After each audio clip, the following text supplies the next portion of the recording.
So I got a couple of requests for a crafting guide, and because I'm such a view whore, I'm such a nice daddy, I decided it's time for a full-on crafting guide to help out my fellow gamers. We're gonna get right into the topic at hand, but first, if you find that this video helped you out, do consider subscribing. Subscribing is free and you can always change your mind afterwards. It also gives me a lot of encouragement to see positive reactions to my creations. Now, let's start with the video. We're gonna start at level 100 crafting cape, the Craftsman's cape. The reason we need to discuss this cape is because we need to know if getting to level 100 in crafting is an ideal goal or not, as that will determine my recommendations for the rest of this video. So like the lumberjack's cape, not much is stated in this piece of equipment, but let's test it out and see what it does. On the left you will see me with the cape equipped, and on the right you will see me without the cape equipped. Let's compare the two and see what the difference is from carving a full inventory of pear wood into relics of efficiency.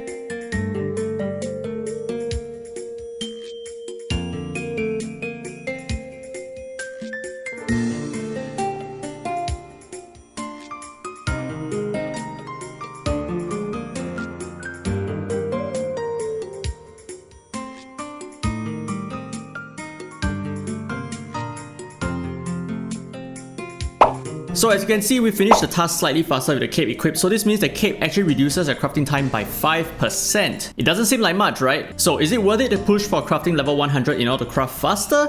We will need to break this down a little bit. Firstly, in my opinion, crafting is a complete waste of time because you are spending so much time turning logs into relics, and these relics usually don't give you a huge profit margin per hour when you can simply sell the logs that you had and then buy the relics from other players instead, saving you a ton of time to do other things like bossing. Secondly, there is not much going for you beyond level 90 in crafting because you have already unlocked all the crafting recipes by then, and there aren't any real advantages nor meaningful reason to go even further. This is not quite the same as gathering skills. These two reasons alone might make the Craftsman's cape seem a little bit pointless, but I truly actually believe it is worth it for one simple reason: power relics. So power relics increase the chance of you landing a critical hit by 15%, and this will be important for endgame boss farming. It is something I cannot live without, and it makes a big difference in my overall damage output. Unfortunately, nobody really sells power relics nowadays, as the players either don't craft them beyond their crafting leveling needs, or the players keep them for their own personal use, just like me. So more often than not, you will need to craft your own power relics, and the cape does come in handy in the very long run. That's basically why I recommend getting the Craftsman's cape. So this video will attempt to give you the best and cheapest approach to reaching crafting level 100. So let's go. Now this section is titled the standard approach, and the reason for that is simply because we will be following the normal crafting path recommended by the game, and then we will compare it to the cheapest approach, which is the path Daddy Free to Play would recommend you to follow. Now do take note that this entire video will revolve largely around the current market prices of logs, because we will be needing a lot of logs, so you could possibly be buying them instead of gathering them yourself. This is extremely important, and if the prices change in the future, then my findings will shift as well. So pay attention to all of these prices and adjust your strategy accordingly. But to be honest, the prices shouldn't fluctuate so much that the outcome wildly differs either. But with that said, let's start crafting. So for the first 30 levels of crafting, I recommend collecting the required logs yourself instead of finding a seller for them. So going from level 1 to 5, you need a total of 52 pine logs to craft 52 relics of accuracy. Then from level 5 to 10, you will need to gather a total of 46 dead logs to craft 46 relics of guarding. And from level 10 to 20, you will need to find 120 birch logs to craft 120 relics of healing. Then finally from level 20 to 30, you will need to turn 217 apple wood into relics of wealth. Now beyond this point, it's entirely up to you if you want to gather the logs yourself or you prefer to buy them directly. So from level 30 to 40, you will need 330 willow logs to craft 330 relics of power. This pushes you to level 40. And to get from level 40 to 50, you will need 693 oak logs to craft 693 relics of nature. Then from level 50 to 60, you will need 1304 chestnut logs to craft 1304 relics of fire. And moving on from level 60 to 70, you will need 2462 maple logs to craft 2462 relics of damage. And then from level 70 to 75, you will need 2110 olive logs to craft 2110 relics of leeching. But right here is where things change a lot depending on whether you're going the cost-effective, cheapest approach or the standard approach. But let's carry on with the standard approach for now. So from level 75 to 80, you will need 3193 maple logs and 3193 olive logs to craft 3193 relics of experience. Then from level 80 to 82, you will need 2746 magic logs to craft 1373 ice relics. And from level 82 to 85, you will need 3904 palm wood to craft 1952 curse relics. Then going from level 85 to 90, you will need 5560 pear wood to craft 5560 relics of efficiency. And finally, for our last stretch, going from level 90 to 100, you need a whopping 23,626 lime wood and 23,626 ancient tablets to craft 23,626 relics of affliction. Oh my goodness.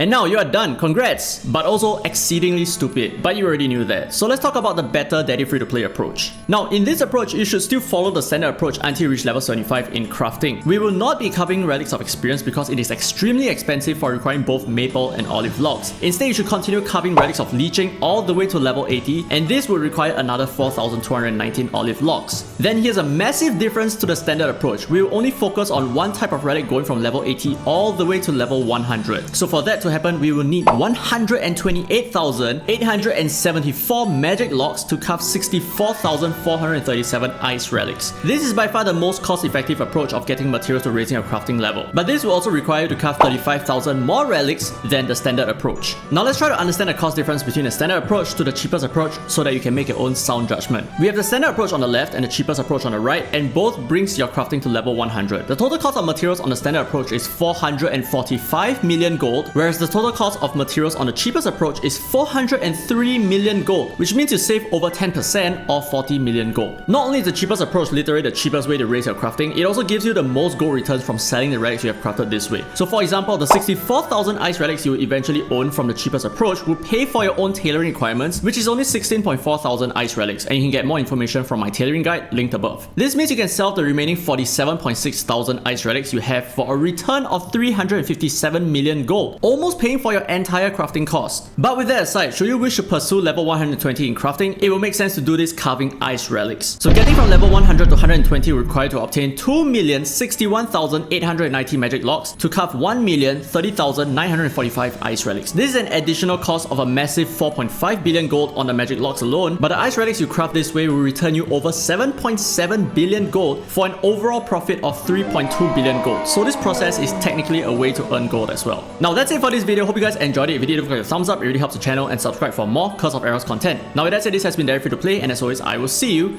in the next video.